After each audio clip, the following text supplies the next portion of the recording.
Onto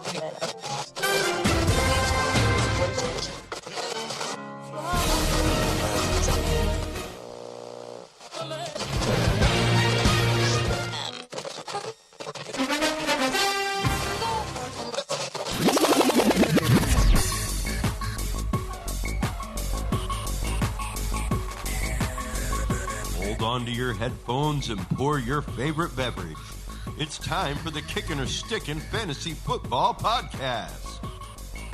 Now, fresh off the sidelines, your host, Matt McPeak.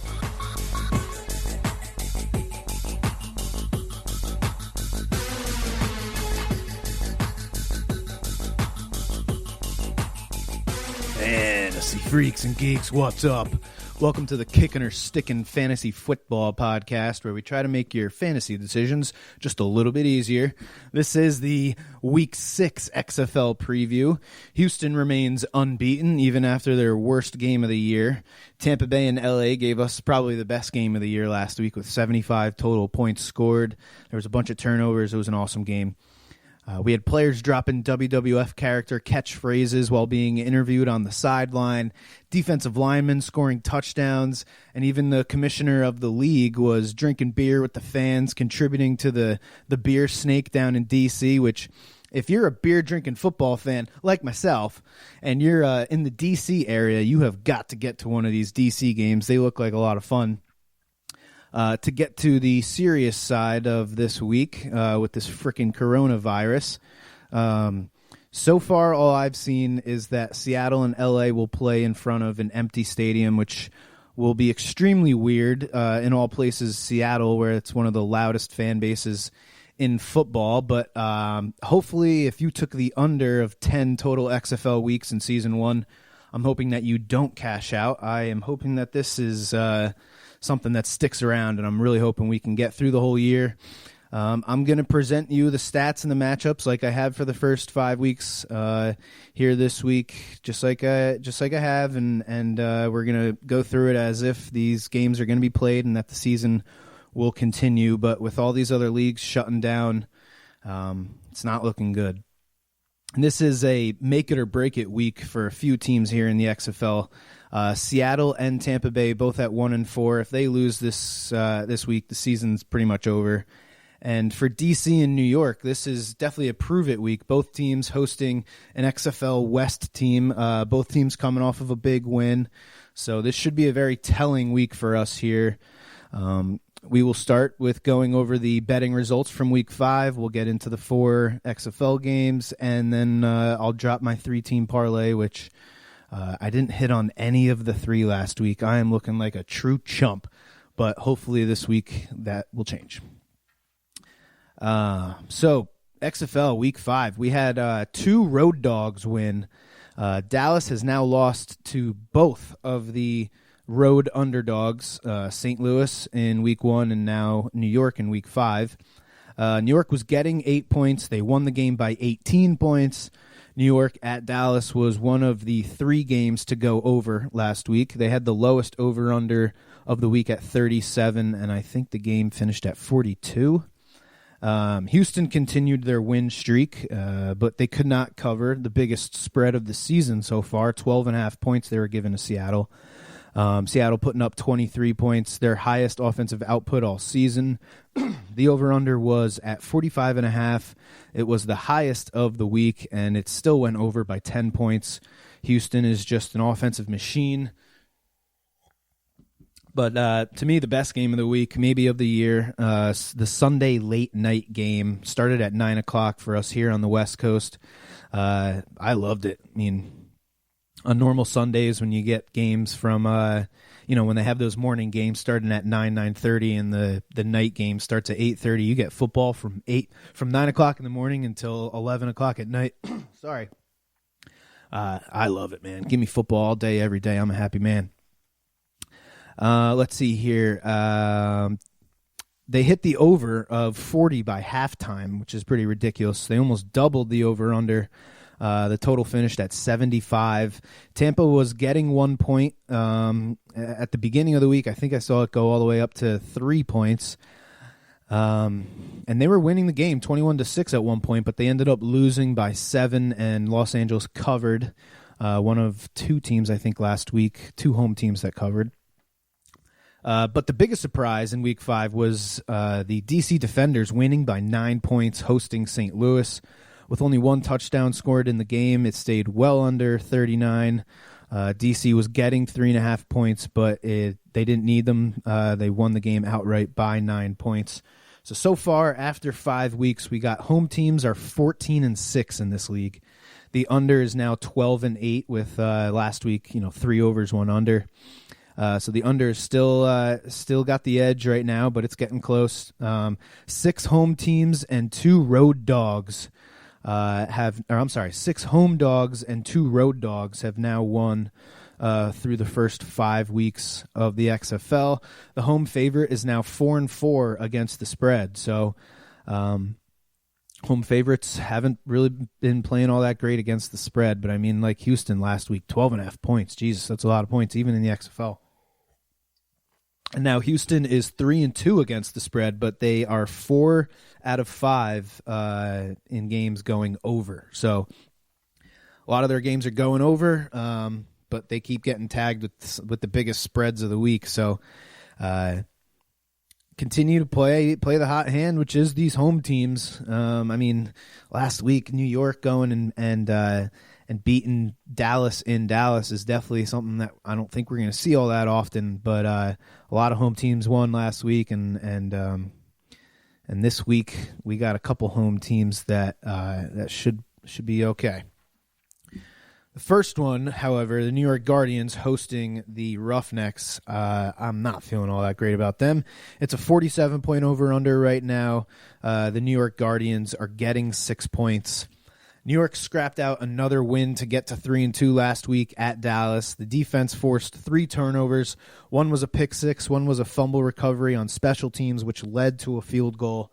Aside from the kick return they gave up, they kept Dallas out of the end zone. This New York defense racked up 12 passes defended. They had 10 quarterback hits. They kept Dallas to only 3.3 yards per play, their lowest of all the whole season. New York now has 3 players that have multiple sacks. They have only allowed 6 touchdowns this season, the fewest in the league. So this defense seems pretty legit, man. Without their defense, there's no shot that they're 3-2 right now and tied for first place in the XFL East. The offense did just enough to get the win like they did the previous week, but they still have plenty of room to improve. They dropped 4 passes in week 5. They had to settle for 3 field goals. Luis Perez only completed 53% of his passes and threw an interception, but I think he's earned the QB spot there in New York. He's led them to 2 wins now. New York put up more points in week 5 than they did in weeks 2, 3, and 4 combined. I think Luis Perez has found his home and he's found a team. He should continue to hold down that QB spot for New York. Houston, like I said, they continued their win streak. They remain undefeated. This was Houston's worst game so far. They were down 14-0 to start the game. P.J. Walker threw 2 interceptions for the first time this season. He didn't look like the P.J. Walker that dominated the league in the first 4 weeks, but then he kind of just flipped the switch in the second quarter. He ended up throwing for 350 yards and 3 touchdowns. He completed 7 pass plays of 15 yards or more, so 7 explosive plays. That is a lot. And like I said, with New York having 3 players with multiple sacks, Houston is the only team to have 4 players with multiple sacks. So their defense has kind of gotten beat up a little bit, but they like a lot of defenses that play with a really strong offense, all you really got to be able to do is turn the ball over and put pressure on the quarterback, and they're doing those 2 things. So I think June Jones down there is more than willing to let teams rack up some yardage, but he knows that their defense is going to pull out the stops in the fourth quarter like they have over the past couple weeks. Looking at the matchups for these players here, New York's running backs have been playing great. Darius Victor is now 5th in the league in rushing yards. He's averaging 4.3 yards a clip, but no touchdowns so far this season. This week, I think that changes. Houston has given up 8 rushing touchdowns so far this season.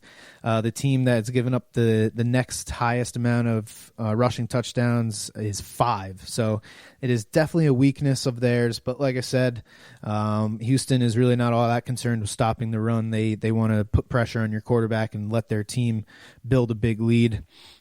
Colby Pearson led the team in catches, receiving yards, and had Luis Perez's only touchdown pass last week. But Mikhail McKay is still their guy. He's still the big play guy, still the number one target in my opinion. If I was going to pick a New York wide receiver to roll with in DFS this week, it would be Mikhail McKay. You got to figure that Houston's going to put up points, and New York's going to have to throw the ball more than they have over the past couple weeks, and Mikhail McKay is the guy you're going to want to target there, in my opinion.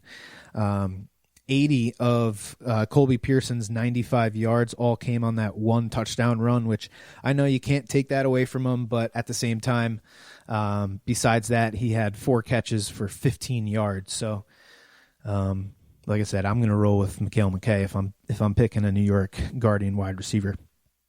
Looking at the Houston Roughnecks side of the game here, as good as New York's defense has played, they have allowed the second most passing yards. So Cam Phillips should have another good game. He had his 3rd multi-touchdown game last week. 3 multi-touchdown games in 5 weeks. This man is looking legit. You got to believe there's at least one team out there looking at him. I'm thinking of the Green Bay Packers, right? And it comes off the top of my head. They could sure use a wide receiver that can get down the field, and Cam Phillips has showed he can do that. So Sam Mobley is another guy. He was second on the team in all 3 receiving categories last week. He's definitely taken the number 2 wide receiver spot from Sammy Coates, who wasn't even targeted once in week 5. Nick Holley has made the transition to wide receiver very well. He had that 50-yard touchdown catch, and he's also caught another 2-point conversion. I think he is 3rd in the league in receiving yards among running backs, if you want to continue to consider him a running back. But he is clearly now one of their wide receivers. He's pretty much in the slot all game. James Butler with his 2nd multi-touchdown game last week. This team is on fire. They pretty much all their guys are hitting on all cylinders. Like I said, if you're playing DFS or any kind of fantasy football with the XFL, you got to get these Roughnecks in your lineup. Get as many of them as you can. They are flat out dominating this league right now. The next game, the Saturday 5 o'clock game, 42-point over-under right now, St. Louis Battlehawks at the Tampa Bay Vipers. Vipers are getting 3 points. This is a XFL East showdown. Tampa Bay had the game won last week. They would have been their 2nd straight win and would have made the XFL East very interesting. Would have been multiple teams at it would have been 3 teams at 3-2 and the Vipers at 2-3, but they fell to 1-4. They just had too many missed opportunities, man. They couldn't finish the game. Their first missed opportunity was after the interception of Josh Johnson by Robert Foster on the first play of the game. Tampa got the ball at the LA 25-yard line, but they had to settle for a field goal. In this league, you got to capitalize on those turnovers. Tampa Bay was 10-0. I'm sorry, they were up 10-0 after the first quarter, and they had a 24-6 lead at one point in the second before allowing a total of 3 second-quarter touchdowns to LA. 2 of the 3 were to LA's tight ends, Brandon Barnes and Daquan Hampton, despite Tampa Bay coming into last week's game allowing the fewest receptions and receiving yards to tight ends. So maybe that's something that isn't all that much of a strength for them. The Tampa Bay defense did allow 5 total touchdowns to LA, but they also forced 3 turnovers, and one of them was on special teams. To me, they put their team in position to win the game. The Tampa Bay offense just kind of blew it in the fourth quarter. Taylor Cornelius threw both of his interceptions in the fourth quarter, along with his fumble, which was returned for a touchdown. that eventually essentially became the game-winning score. St. Louis was the biggest disappointment of Week 5 to me. If I told you they were only going to allow DC to score one touchdown and held them to under 40 freaking passing yards, I would assume you'd think they'd get the win, but St. Louis did not. They didn't look like themselves either. That lone touchdown allowed by St. Louis came after a horrible punt by the St. Louis punters. He gave the ball to DC at the plus 45-yard line.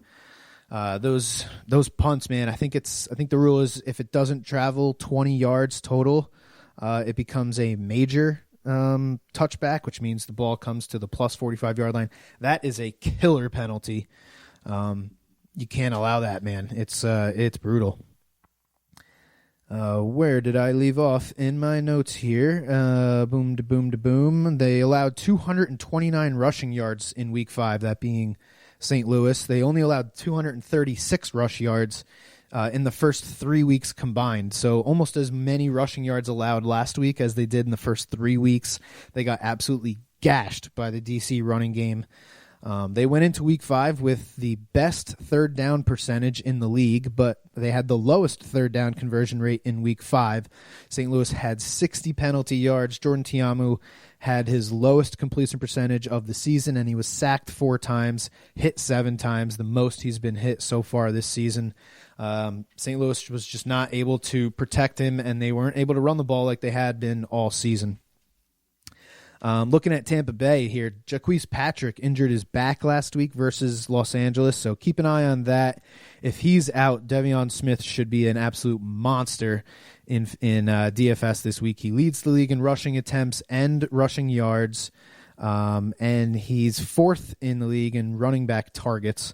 This trio of wide receivers for the Tampa Bay Vipers, they had 270 yards between them, the most of any trio wide receiver group in a single game so far this season. And yes, I still consider Nick Holley a running back to me. Tolliver, Reese Horn, and Dan Williams are 5th, 6th, and 7th in the league in targets right now. It's pretty ridiculous for a team to have 3 guys all in the top 10 in targets. They have the toughest matchup in this game, maybe this whole week. St. Louis has allowed the fewest passing yards and the fewest receptions and receiving yards to wide receivers. So they definitely have a very tough matchup against this St. Louis secondary. St. Louis has given up a touchdown to a tight end in the last 2 games, with Kyrie Lee scored DC's only touchdown from the backup Tyree Jackson, and Evan Rodriguez in Week 4 caught B.J. Daniels' only touchdown pass that game. So Nick Truesdale was able to return last week. He looked pretty good. Maybe he gets back in the end zone this week, after missing 2 or 3 weeks it was. A lot was made of him in the beginning of the season being drafted by Tampa Bay first overall in their skill position draft. They definitely want to use him if he is 100% healthy. Looking at St. Louis, Matt Jones and Christine Michael each with 12 and 13 carries respectively. Each had 70 yards. All 3 of St. Louis running backs got a target, but only Christine Michael was able to do anything with it. Not really saying much because St. Louis targets their running backs the least, so it's really not an aspect of that offense that you can really count on. Marcus Lucas continues to be very involved, 2nd on the team in targets last week, now 2nd in the league in targets among tight ends. Tampa Bay still is giving up the fewest catches and receiving yards to tight ends, but they did just allow 2 touchdowns to LA tight ends last week, so maybe this is the week that we see Marcus Lucas get his first touchdown of the year. Disappointment from last week, DeMornay Pearsonell with his worst game of the year, only 2 catches for negative yardage. He is no longer the top target getter on his own team. LaDainian Washington has kind of taken that tag from him. Had 8 targets last week, 5 catches, 114 yards. Washington now 9th in the league in targets. So it looks like they got a pretty good duo of wide receivers there, and I'm not sure if this offense is going to be able to sustain both wide receivers each week. We might see, one have a good game and the other one not so much. Definitely something to keep an eye on. Should be a very interesting matchup with the running backs all together in this game. So St. Louis has run the ball more than any other team and has the most rushing yards through Week 5. But Tampa Bay has allowed the fewest rushing yards so far, so that's going to be strength against strength. And then St. Louis was number 2 in that category as far as fewest rushing yards allowed until last week when they gave up a gazillion rushing yards to the DC Defenders. Tampa Bay is number 2 in rushing yards and attempts. So, it's kind of, both teams are really good at running the ball. Both teams are really good at stopping the run.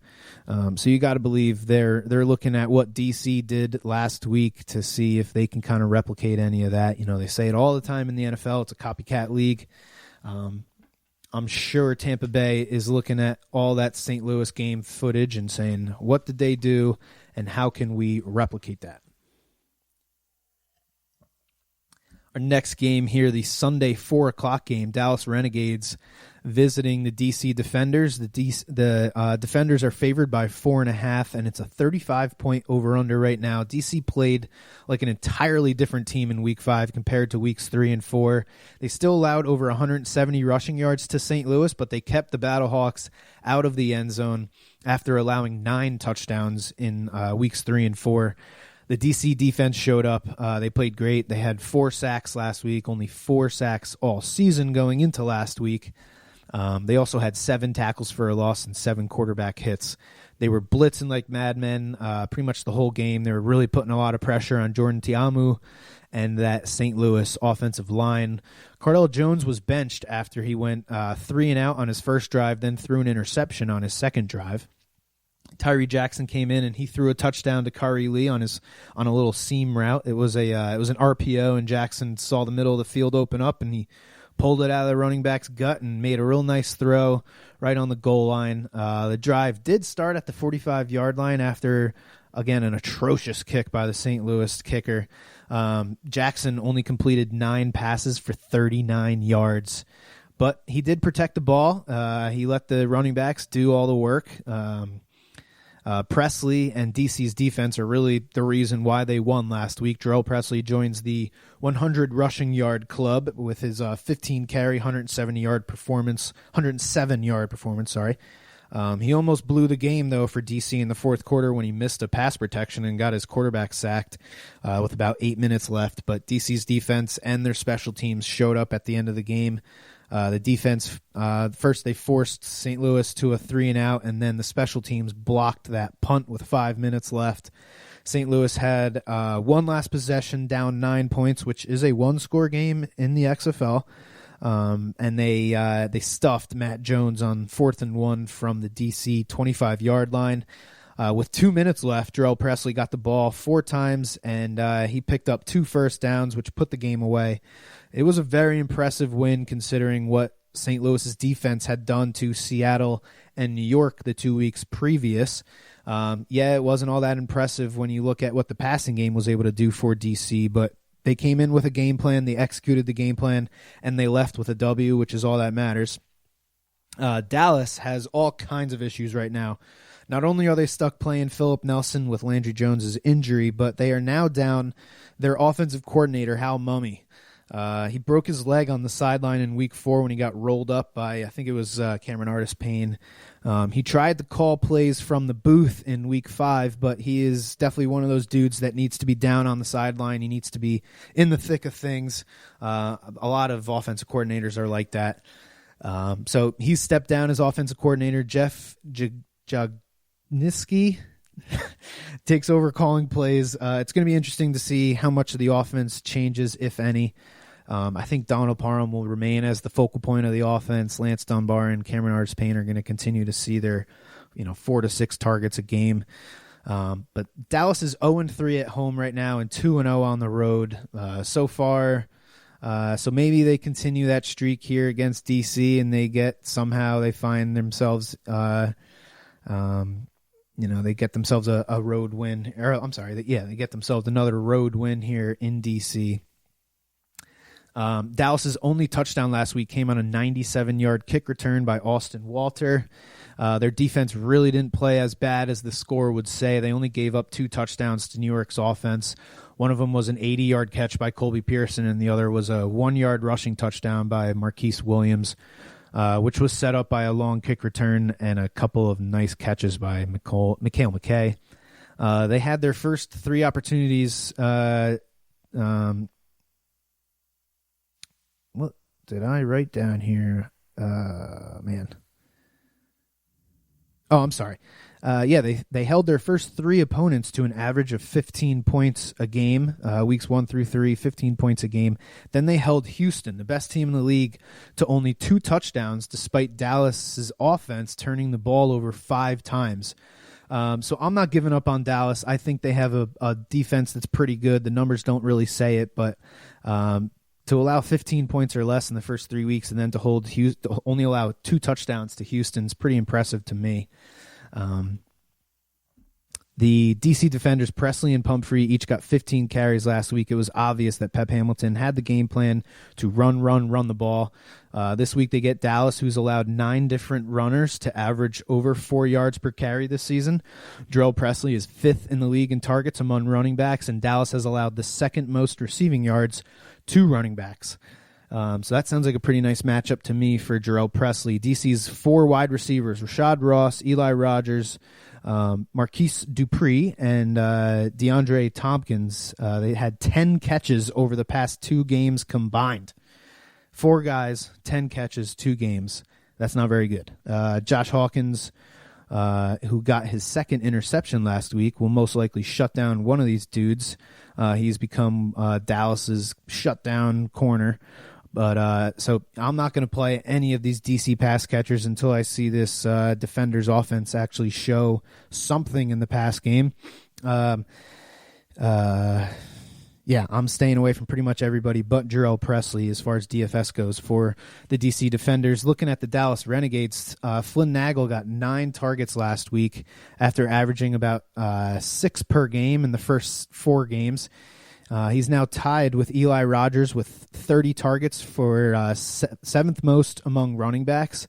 I don't know if that 9 targets was a result of being down the whole second half or if Philip Nelson really just likes to throw to wide receivers a little bit more than Landry Jones has been.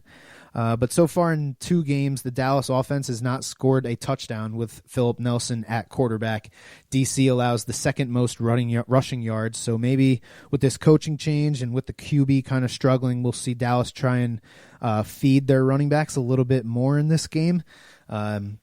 Hopefully Cameron Artis-Payne and Lance Dunbar will get a little more work. Last week, they only had 8 carries between the 2 of them. All right, in the last game, the Sunday 7 o'clock game which will be played with no fans in the stadium, the LA Wildcats going up to Seattle. Seattle getting 2.5 points at home. It's a 45.5 point over-under right now. BJ Daniels got the start for Seattle at quarterback last week. He had another solid day running the ball with 2 rushing touchdowns. Tied Kenneth Farrell for the most carries on the team with 10 and the most rushing yards on the team with 30. Both of his touchdowns came on QB sweeps. Seattle jumped out to an early lead in the middle of the first quarter after their defensive end, Jacquez Smith, sacked and stripped P.J. Walker. Seattle took over at the 18-yard line. They converted a 3rd and 1 from the Houston 9-yard line, and then B.J. Daniels ran it in on 4th and goal from the 1-yard line for his first touchdown. Then in the second quarter, after Houston missed a field goal and gave the ball to Seattle at midfield, Trey Williams capped off a 9-play drive with a 17-yard touchdown. All 28 of Williams' rush yards came on that second quarter drive. Austin Prohl caught the 2-point conversion after the touchdown. Seattle's defense forced 2 interceptions in the third quarter, but the offense could not capitalize on Marco Meyer's pick after he returned it to the 1-yard line. B.J. Daniels, they were able to capitalize. B.J. Daniels scored his 2nd touchdown.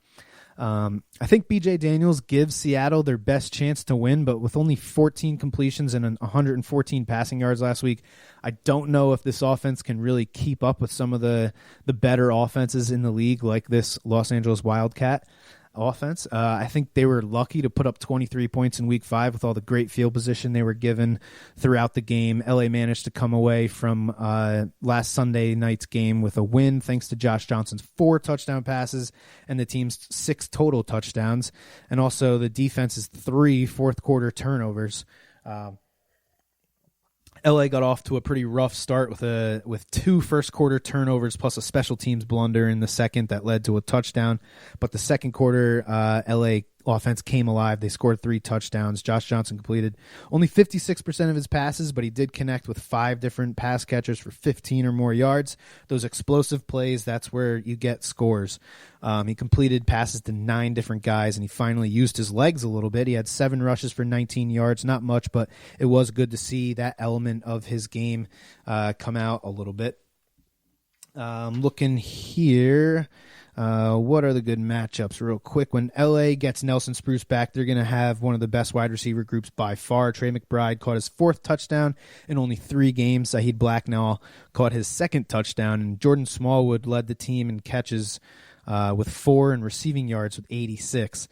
Los Angeles' first touchdown was set up by Smallwood's huge 54-yard catch and run early in the second quarter, and he had an extra point reception after Trey McBride scored. So all 3 of these guys are being used. Saheed Blacknell even got a pitch. It was a really cool play, actually.